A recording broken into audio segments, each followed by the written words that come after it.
ቀድማ ገደለችው በመርዙ። ግመል ይዞ የሚዞር ቅጠላቅጠል አዋቂ እንደዚህ የሲራራ አይነት ነጋዴ ነበርና እየሄደ ያለ በመንገድ አንድ ሴትዮ ትጠራዋለች እና እስቲ እናንተ እኮ መድኃኒት ታውቃላችሁ? አዎ በደንብ እናውቃለን ይላታል። ባሌ እልም ያለ በቃ ጥልቅ ያለ ፍቅር እንዲይዘው ይበልጥ እንዲወደኝ ይፈልጋለሁ። ለሱም መድኃኒት አለ? አዎ አለኝ። ስንት ነው?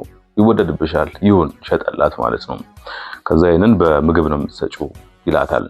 ከዛ እሷም ድብን ያለ ሽሮ እየሰራች ነበር ማለት ነው። ከዛ ቆየኝ ትበላላ ምግብ ትሄዳለህ ትለዋለች። እሺ ዳል ይቀመጣል። ያው እሱ ሪሚጦ ምኑን መንገድ ላይ ረጅም ጊዜ ስለሚቆይ ያ ምግብ የተለየ ነው ለሱ። ከዛ የሰጠችውን ጥብስቅ አድርጎ በላ። ከዛ በኋላ አንቺ ሲል ተጣራ። ይሸጥኩልሽ መድኃኒት ጨምረሽ አበላሽኝ እንዴ ይላታል። አዎ ትለዋለች። ለምን? ድብን ያለ ፍቅር እንዲይዝህ አለችው ማለት ነው። የተረገምሽ ብቻ ሰደባትና ምናምን እዛው ዋርካው ስር ፍግም አለ፣ ሞተ ማለት ነው። ቀድማ ገደለችው። አሁን እዚህ ጋር ምንድነው ጥያቄው? እሷ ብልህ በመሆኗ ነው?